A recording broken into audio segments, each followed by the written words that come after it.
좋은 교회의 조건이란 무엇일까요? 이렇게 앉아 계신 훌륭한 우리 성도님들 혹은 훌륭한 목사님, 최신식 시설로 이렇게 점철된 교회, 혹은 양질의 프로그램, 어떤 훈련 프로그램을 가진, 혹은 좋은 예배를 소유한 교회일까요? 그렇다면 좋은 예배의 조건은 또 무엇이겠습니까? 전통적이고 성경적인 예배 순서, 잘 준비된 찬양대, 예배를 수종드는 귀한 일꾼들, 또 좋은 설교, 이런 조건이 있을까요? 그렇다면 또 좋은 설교란 어떤 조건을 가진 설교일까요? 은혜롭던지, 은혜롭지 못할 거면 짧던지, 짧지도 못할 거면 재밌던지, 이런 조건 아니겠습니까? 시작부터 여러 가지 조건을 질문하고 제시하는 이유는 오늘 본문이 그런 조건들과 밀접하게 연관되어 있기 때문입니다. 설교 제목에서부터 언급한 것 같이 저희들은 조건에 매인 컨디셔너블한 어떤 신앙을 가진 경우가 많이 있다라는 문제 제기가 오늘 본문에서 주어집니다. 그래서 우리가 대체로 어떠한 조건들에 매여 있는지, 이 조건들에서 우리는 어떻게 하면 자유로워질 수 있는지를 본문의 말씀을 통하여 함께 나누기 원합니다. 사사기는 우리 성도님들께서 이미 잘 알고 계신 것과 같이 약속하신 그 가나안 땅에 들어간 이스라엘 백성들, 하지만 그 약속하신 땅에서 정복을 마무리 짓지 못하고 오히려 그들과 더불어 살던 그들의 이야기입니다. 하나님을 왕으로 삼지 않고 그들이 스스로 왕 노릇하는, 그렇게 소견에 옳은 대로 행했던 백성들의 모습을 기록하고 있습니다. 그래서 범죄했더니 어려움이 닥치고, 어려움이 닥치니 하나님께 부르짖고 사사를 보냄받고, 그 이후에 다시 범죄하고, 이 사이클이 계속 반복되고 반복될수록 상황이 더 악화되어지는 이야기입니다. 하지만 저희가 여기서 놓치면 안 되는 것은 마치 저희와 아무런 상관이 없는, 우리와는 동떨어진 남의 이야기인 것 같지만 사실 각각의 그 사사 시대 때 일어났던 그 시대상과 이스라엘의 신앙의 형편이 우리들, 지금을 살아가고 있는 우리들의 신앙의 어떤 내용들을 이제 같이 통용하고 있는, 투영하고 있는 그런 내용이라고 하는 것입니다. 그래서 절대로 남의 이야기가 아니라는 것이죠. 저희 시간 좌우에 계신 분들과 한번 이렇게 인사해 볼까요? 이제부터 나오는 내용 제 이야기입니다. 네, 이제부터 나오는 내용 제 이야기입니다. 네, 정말로 제 이야기입니다. 저희가 읽은 오늘의 본문은 사사기의 네 번째 사사 드보라의 이야기입니다. 4장은 이야기 구조로 서술되어 있고 5장은 찬양과 노래의 구조로 같은 사건을 그리고 있습니다. 그래서 이 내용을 이해하기 위해선 4장과 5장을 함께 읽어야 합니다. 의심의 여지 없이 이 오늘 주인공 드보라는 사사기에서 단연 돋보이는 사사, 단연 돋보이는 그런 존재입니다. 그런데 주변이 어두울 때 빛이 더 밝아 보이는 것처럼 드보라가 이렇게 돋보일 수 있는 이유는 드보라 이외에 있는 주변의 그 등장 인물들이 그 형편들 때문이라고 저희가 볼 수 있겠는데요. 이 드보라를 제외한 주변 등장 인물들에게서 나타나는 공통적인 특징이 있습니다. 바로 자유함이 없다라고 하는 것이죠. 사사기 직전까지, 그러니까 창세기에서부터 사사기 직전에 이르기까지 그 내용들 중에 단연 돋보이는 주제는 자유라고 하는 주제입니다. 종 되었던 땅에서 구원하십니다. 그리고 그들에게 자유를 주시죠. 시내산에서 율법을 주십니다. 그 율법은 그들을 억압하기 위한, 또 속박하기 위한 도구가 아니라 그들을 오히려 자유롭게 하기 위한 하나님의 법이었습니다. 가나안 땅을 주심도 그 젖과 꿀이 흐르는 땅에서 하나님의 통치를 받으며 그 통치가 주는 자유를 누리라고 하신 것이었죠. 그런데요, 오늘 본문을 주목해서 읽어보면 드보라를 제외한 다른 그 주변 인물들에게서는 자유함이 없다는 것을 발견하게 됩니다. 조건의 노예가 되어 있습니다. 다른 말로 조건부 신앙을 가진 자들입니다. 스스로는 동의하지 않을 수 있습니다. 스스로는 자유하다 일컬을 수 있지만 이들이 다양한 조건에 매여 있다라고 하는 사실을 저희가 본문을 통하여 발견할 수 있는 것이죠. 저희가 첫 번째로 발견할 수 있는 이들이 매여 있는 조건은 바로 과거의 경험이라고 하는 조건입니다. 오늘 본문 1절과 2절을 보시면 하나님께서 하솔에서 통치하는 가나안 왕 야빈에게 이스라엘을 파십니다. 넘기십니다. 하솔 왕 야빈, 되게 생소한 이름으로 저희에게 다가올 수 있지만 성경을 주의 깊게 읽어보신 분들은 익숙하신 이름일 수 있습니다. 이스라엘과 이 하솔 왕 야빈은 이전에 히스토리가 있었던 그런 관계였습니다.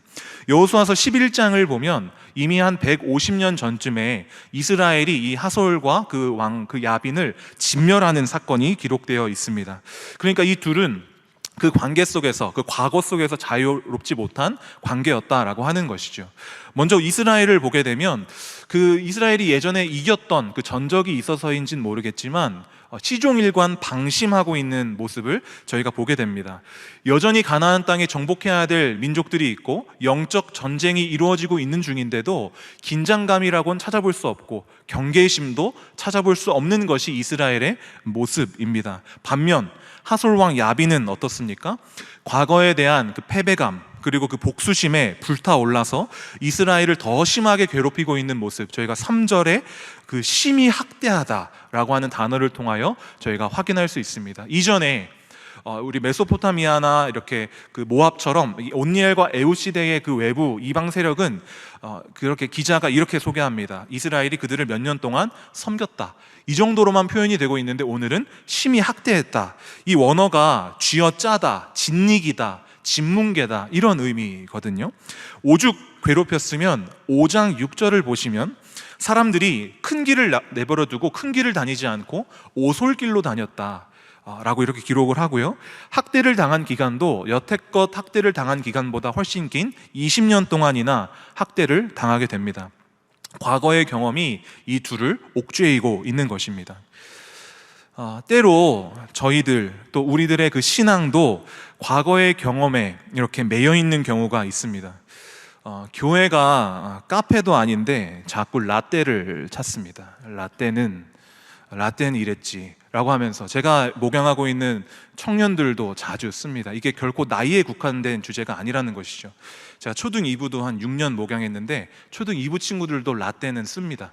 4학년 때는, 제가 2학년 때는 이렇게 하면서 이야기하는, 그러니까 저희들이 과거에 매여 있는 것이죠. 예전에는, 내가 청년이었을 때는, 소시적에는 옛날이 좋았었지, 작년이 좋았었지, 지난 목장이 좋았었지, 신년 저녁 특별 기도회가 좋았었지, 이 목사님 좋았었어, 이 강사님 좋았었어. 그러니까 오해는 하지 마십시오. 과거를 경시하라는 의미가 아닙니다. 과거가 있기 때문에 현재가 있는 것이죠. 다만 저희가 자주 빠지는 함정이 있다라고 하는 것은 부인할 수 없는 그런 사실이라고 하는 겁니다. 과거의 영광에 묶여있는 저희들을 저희가 발견하게 된다는 것이죠. 반면에 저희가 과거의 실패에 묶여 있기도 합니다. 예전에 받은 상처, 목자에게 받은 상처, 목원에게 실족했던 어떤 경험, 하나님께서 내 기도를 들어주시지 않았던 쓰라린 상처, 나의 바램과 소원들이 정말 짓뭉개져 버린 것 같은 그런 경험들, 그런 상처들과 쓴뿌리들 때문에 자유하지 못한 모습들이 저희들에게 또 발견되는 것이죠. 아무것도 없는 광야에서조차 매일 부족함 없이 주셨던 만나처럼 하나님의 은혜가 날로 새롭고 풍족하고 풍요롭고 풍성해서 매일 저희가 찾고 찾아도 부족함도 모자람도 없음에도 불구하고 저희가 과거에 함몰되어지고 과거의 경험에 매여서 어떠한 시도조차 하지 못하는 우리들의 모습을 저희가 종종 발견한다라는 것입니다. 말씀을 열지 않는 것입니다. 목장에 참여하지 않는 것입니다. 핑계하는 것이죠. 하나님이 아닌 과거의 지배를 받는 것입니다. 과거에 그렇게 지배를 받으며 매일 매순간 누림이 없으니 내용도 없는 신앙생활을 이어나가게 되는 것이고, 그런 신앙생활을 이어나가다 보니 다른 조건들에도 저희가 이렇게 속박되어지는 경험들을 하게 됩니다. 어떤 것에 속박되어집니까? 저희가 다른 사람 혹은 다른 이름에 매이게 되는 것들 보게 됩니다. 나의 하나님이 아니라 남의 하나님을 붙잡는. 저희 한번 본문을 봐볼까요? 1절을 보겠습니다. 에훗이 죽으니 이스라엘 자손이 또 여호와의 목전에 악을 행하매. 사랑하는 여러분, 사사기에는 반복되는 어떤 루틴이 있습니다. 사사기를 시작하면서 여호수아가 죽고 또 그 전쟁을 알았던 세대의 모든 사람들이 죽고 나자 이스라엘 백성들이 죄를 짓기 시작합니다. 첫 번째 사사 온니엘이 등장했다가 그가 죽으니 죄를 짓기 시작합니다. 에훗이 등장했다가 에훗이 죽으니 죄를 짓기 시작합니다. 즉 하나님의 사람, 믿음의 사람이 앞에 있을 때는 전혀 아무런 문제가 없는 것 같다가 그 믿음의 사람이 부재하게 된 순간 문제가 발생하게 되는 것이죠. 왜 이런 일이 발생하는 것인가요? 내가 매일의 삶의 순간에서 하나님을 경험하지 못하고 그러므로 나의 하나님에 대한 누림이 없다 보니 남이 만난 하나님을 마치 내가 만난 하나님인 것처럼, 남의 신앙을 내 신앙인 것처럼 여기며 다른 이름 뒤에 숨어 그 대상을 나의 신앙의 조건 삼기 시작한 것입니다. 오늘 본문에 등장한 바락도 똑같습니다. 4장 6절에서 7절을 보시면 이미 하나님께서 바락에게 말씀을 하셨었습니다. 보십시오. 드보라가 사람을 보내어 아비노함의 아들 바락을 납달리 게데스에서 불러다가 그에게 이르되 이스라엘의 하나님 여호와께서 이같이 명령하지 아니하셨느냐? 너는 납달리 자손과 스불론 자손 10,000명을 거느리고 다볼산으로 가라. 7절 마지막에 그를 내 손에 넘겨주리라 하셨느니라. 이미 말씀을 하셨습니다. 가라. 내가 넘겨주겠다. 그런데 바락이 그 말씀에 전혀 반응을 하지 않았던 겁니다. 그러니까 드보라가 답답한 마음에 그를 다시 불러서 지금 이야기를 하고 있는 것이죠. 근데 이 드보라의 말을 들은 바락의 반응이 참 기가 막힙니다. 8절 한번 다시 보겠습니다. 바락이 그에게 이르되 만일 당신이 나와 함께 가면 내가 가려니와 만일 당신이 나와 함께 가지 아니하면 나도 가지 아니하겠노라 하니. 아니 이미 하나님께서 이길 방법을 다 제시하셨습니다. 하나님이 함께 하시겠다고 하셨습니다. 그러니까 가면 됩니다. 그런데 가지 않고 지금 조건을 붙이고 있는 겁니다. 드보라가 가면 가겠다. 가지 않으면 안 가겠다. 마치 드보라가 가지 않으면 하나님도 가시지 않는 것처럼 지금 여기고 있습니다. 자신의 하나님이 아닌 드보라의 하나님을 구하고 있습니다. 신앙인 것 같아 보이지만 극심한 불신앙이죠. 바락에게는 나의 하나님이 아니었던 겁니다. 바락에게는 나의 하나님이 없었던 겁니다. 참 한심해 보이는 모습이지만 저희들도 이럴 때가 참 많이 있습니다. 나의 하나님을 누리지 못할 때 저희들은 남의 신앙에 혹은 다른 이름 뒤에 숨는 모습을 보이는 것이죠. 앞에서 목회자가 설교를 하고 그 설교를 듣는 자리에서 저희가 마치 우리 자신이 그 말씀을 다 이미 알고 있으며 나도 저 정도 수준은 되는 것처럼 여기는 스스로를 속이는 것입니다.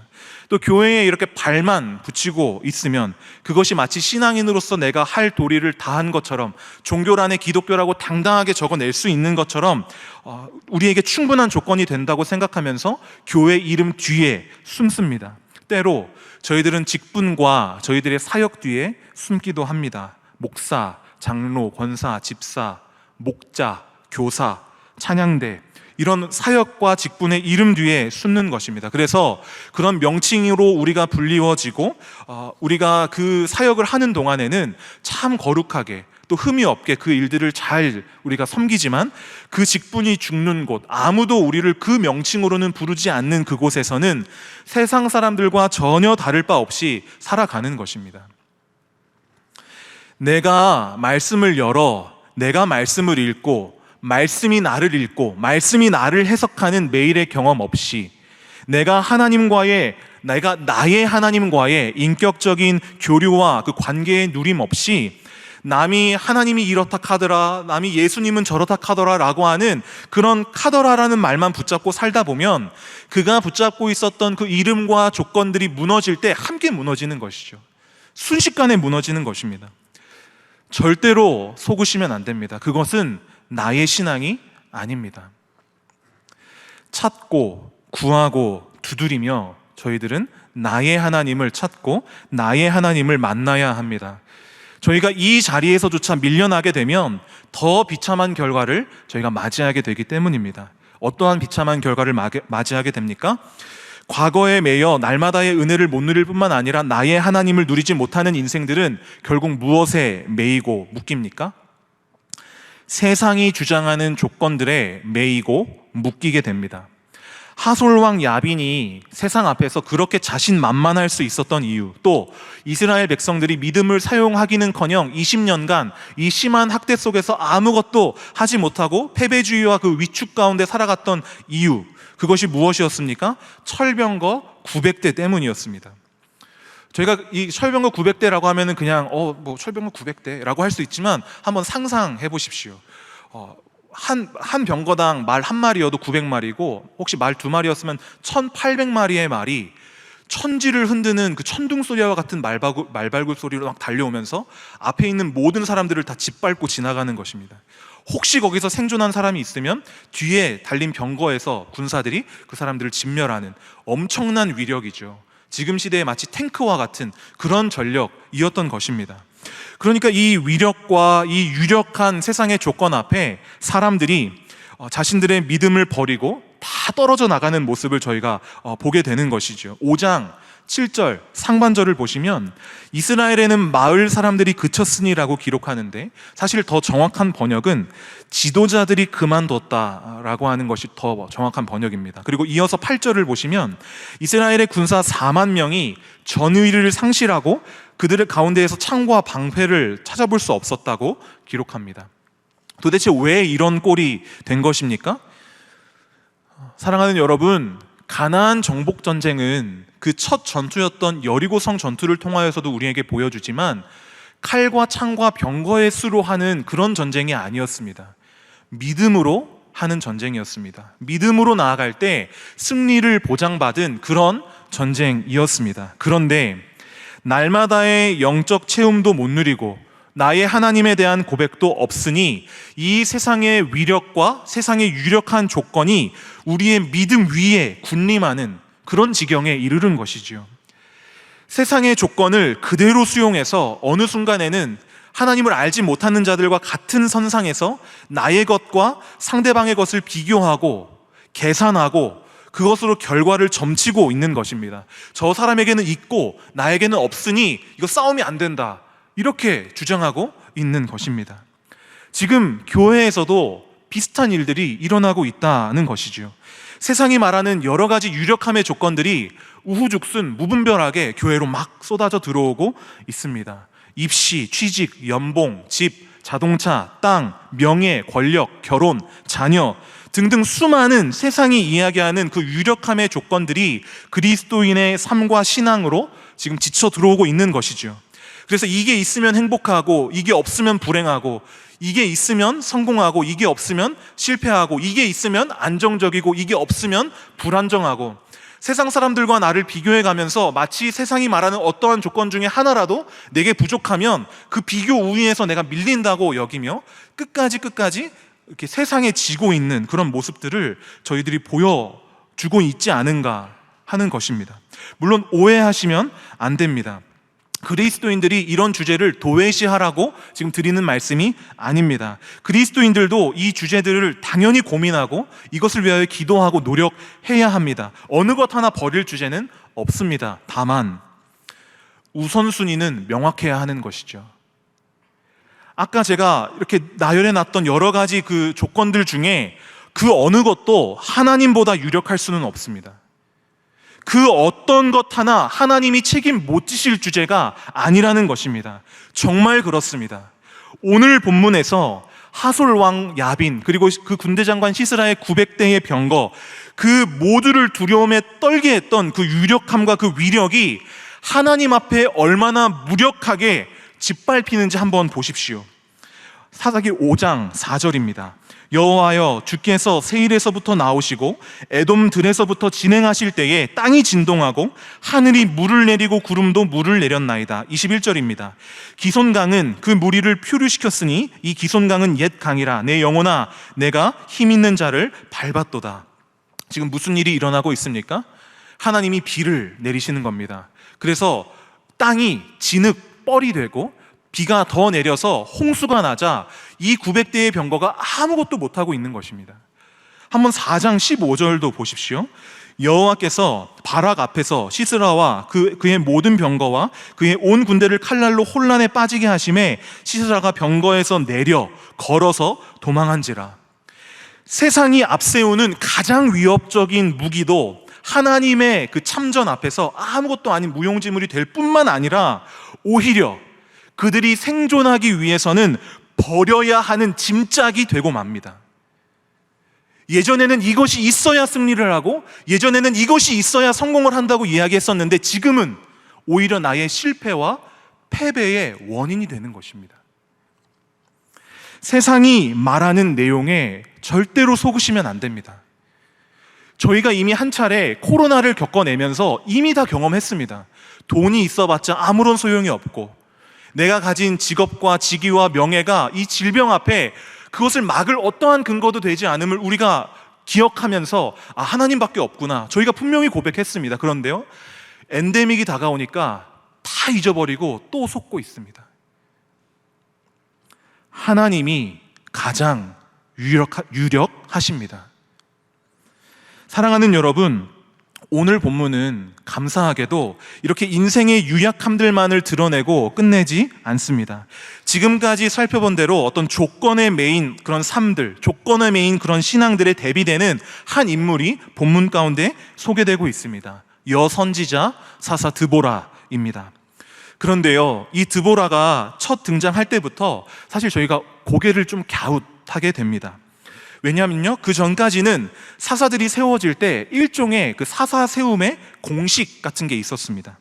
온니엘과 에훗이 세워질 때에 반복되며 등장하는 문구가 있었는데요, 3장 9절과 15절을 보시면 이런 문구가 나옵니다. 여호와께서 이스라엘을 위하여 한 구원자를 세웠다.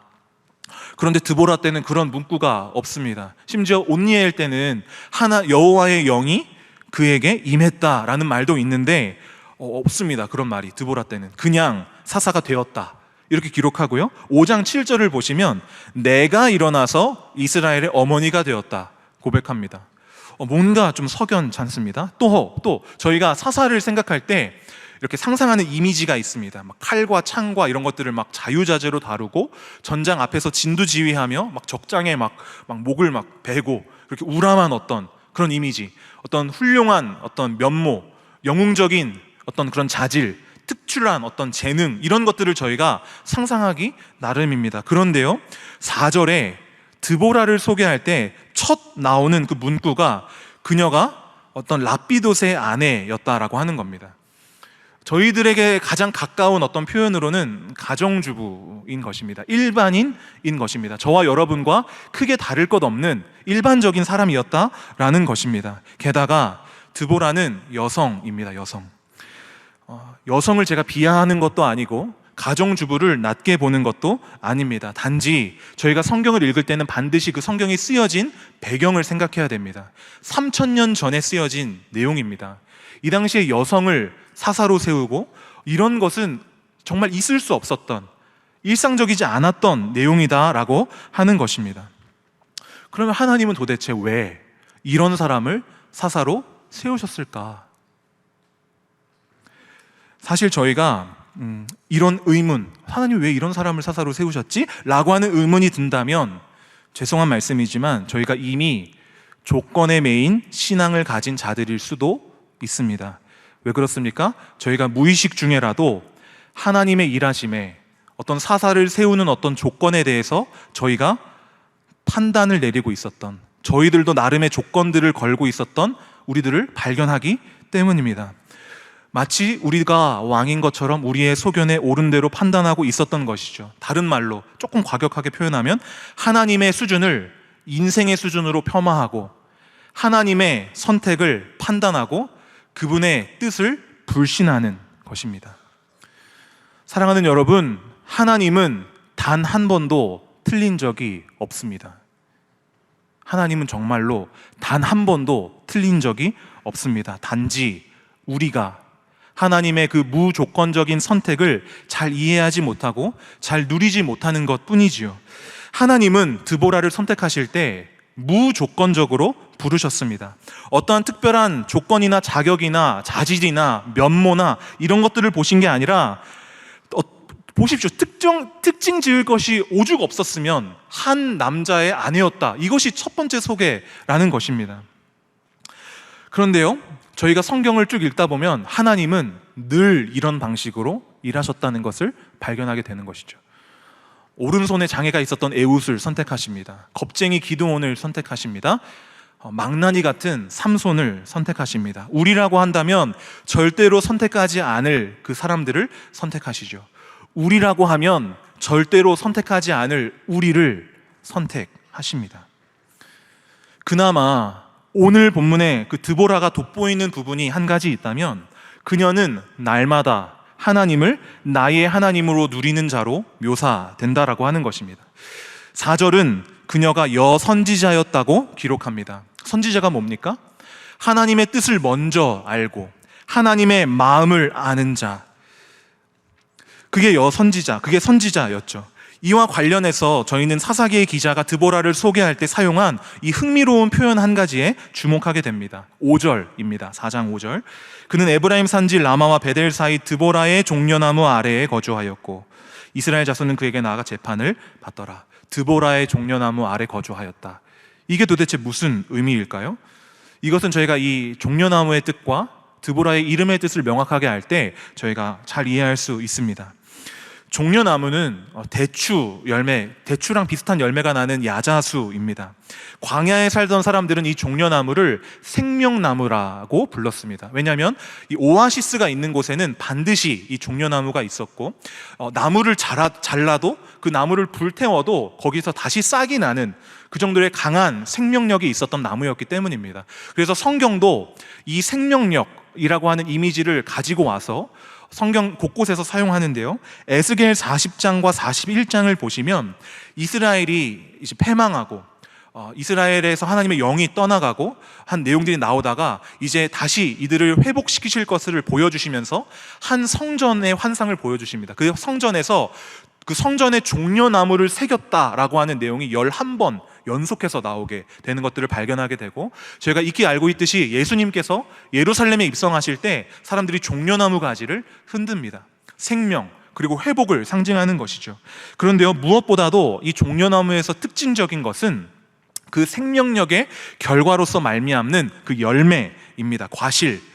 열매가, 이 종려나무의 열매가 꿀에 절인 듯하게 단 과실을 내었기 때문인데요. 그래서 대부분의 신학자들이 가나안 땅이 젖과 꿀이 흐르는 땅이었다라고 설명할 때 여기서 나오는 이 꿀이 물론 벌꿀도 있겠지만 대다수는 이 종려나무 과실이 많았다라는 표현으로 해석을 합니다. 그러니까 저희가 이 종려나무를 이렇게 해석할 수 있는 것이죠. 생명의 꿀나무, 생명의 꿀나무로 번역을 할 수 있는 것입니다. 그리고 중요한 것, 드보라의 이름의 뜻이 꿀벌입니다. 그러니까 지금 이 5절이 뭘 보여주고 있습니까? 생명의 꿀나무 아래 있는, 생명의 꿀나무 아래에서 거주하는 꿀벌 이야기를 하고 있는 것입니다.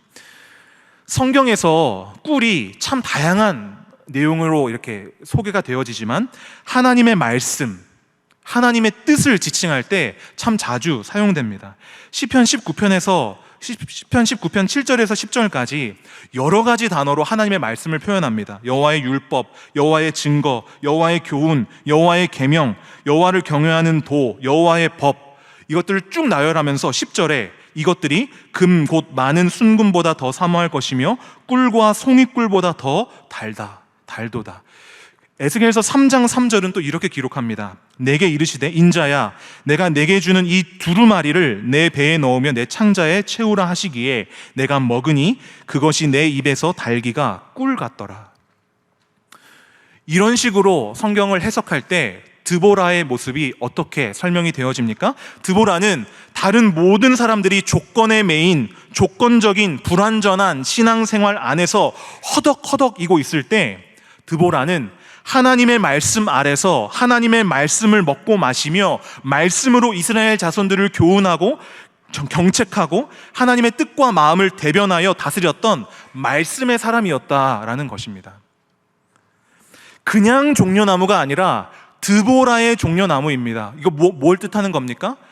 드보라가 얼마나 그 자리를 사모하였고 그 자리를 고수하였는지 아예 고유 명사처럼 드보라의 종려나무였다.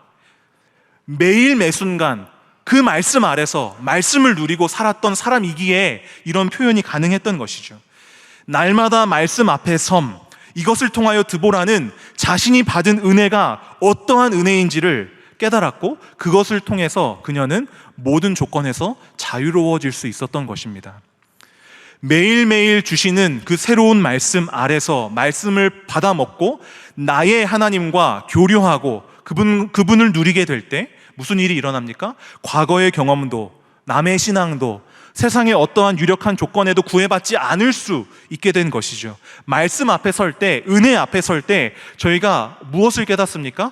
우리가 이 은혜 앞에 참 무자격한 자들이다라는 것들을 깨닫죠. 동시에 하나님의 이 은혜가 참 무조건적이다 라는 것들을 저희가 보게 됩니다. 나같이 자격 없는 자에게 주시는 한량없는 무조건적인 사랑, 은혜. 그래서 이 은혜 앞에 다른 어떤 것으로도 핑계할 수 없는 그런 자리 가운데로 우리가 이끌림 받아 나가는 것이죠. 이렇게 하나님의 무조건적인 사랑을 매일 먹고 마시며 나의 하나님을 고백하는 사람이 보여주는 삶의 모습이 어떠합니까? 한번 8절에서 10절을, 4장 8절에서 10절을 한번 보십시오. 아까 저희가 살펴봤습니다. 드보라가 가면 가고 드보라가 안 가면 안 가겠다라고 이야기했던 그 바락, 하나님의 일하심과 약속 앞에 조건을 막 걸어댔던 참 구질구질하고 참 못난 이 바락. 그런데요, 이 바락에게 드보라가 하는 것을 보십시오. 꾸짖지 않습니다. 네 믿음 왜 그따위야 이렇게 하지 않습니다. 내가 왜 네랑 가줘야 돼 이런 말 하지 않습니다. 무조건적인 사랑을 받은 자답게 무조건적으로 사랑합니다. 가지 않아도 됩니다. 함께 가지 않아도 됩니다. 그런데 그와 함께 갑니다. 이 짧은 2절 정도 안에 그와 함께 갔다라고 하는 표현이 3번이나 등장합니다. 조건 없는 사랑을 받은 사람들은 조건 없이 사랑하게 됩니다. 사랑하는 여러분, 하나님이 드보라만 그렇게 사랑하신 것이 아니었죠. 이스라엘을 그렇게 사랑하셨습니다. 부르짖을 때마다, 정말 부르짖을 때마다 그들에게 살 길을 허락하십니다. 여기서 이 부르짖음이 반드시 회개를 의미하지 않습니다. 때로는 탄식이었고 때로는 신음이었을 뿐이고 그들은 하나님을 찾지 않았던 그런 경우가 훨씬 더 많았습니다. 그럼에도 그들을 먼저 찾아와 주시는 하나님을 저희가 발견하게 되는 것이죠. 하나님이 찾아오셔서 조건을 걸지 않으십니다. 야, 이 말씀 잘 지키면 내가 사사 보내줄게 이러지 않으십니다.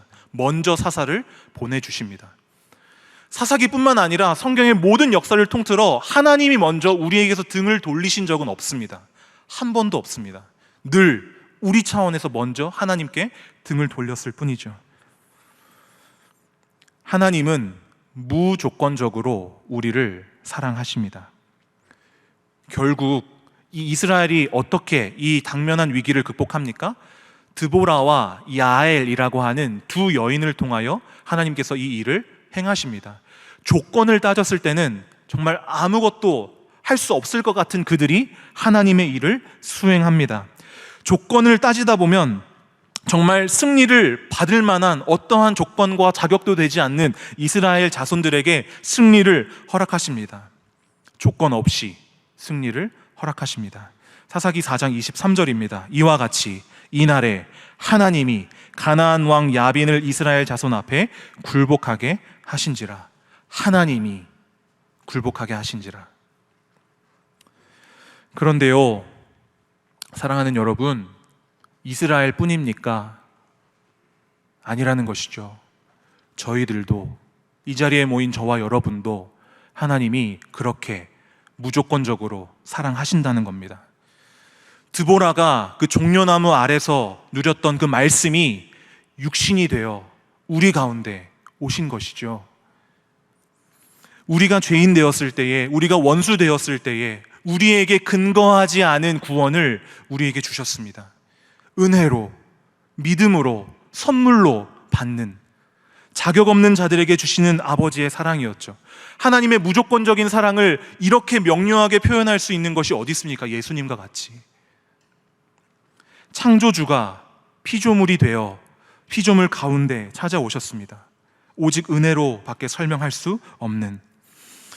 그래서 우리에게 근거하고 있지 않기 때문에 저희가 우리의 과거에도 상관없이, 우리의 약함에도 관계없이, 우리의 부족함에도 위축되지 않고 조건 없이 상관없이 늘 언제나 예수의 이름으로 뻔뻔하고 담대하게 그 존전 앞에 나아가며 나의 하나님을 나의 하나님으로 부르고 세상 앞에 당당하게 설 수 있게 된 것이죠. 이 모든 일의 주인공은 하나님 단 한 분밖에 없습니다. 우리들이 내세울 유일한 조건은 하나님 한 분밖에 없습니다. 이전에는 왕이 없어 자기 소견에 옳은 대로 행했었다면 이제는 왕이 있어 나의 삶을 속박했던 모든 조건들에서 내가 자유하여지는 것들을 이제 경험할 때가 된 것이죠. 서두에 말씀드렸던 좋은 교회의 조건, 좋은 예배의 조건, 좋은 설교의 조건이 무엇입니까? 하나님이 그 모든 것의 유일한 필요 충분 조건이 되어 주십니다.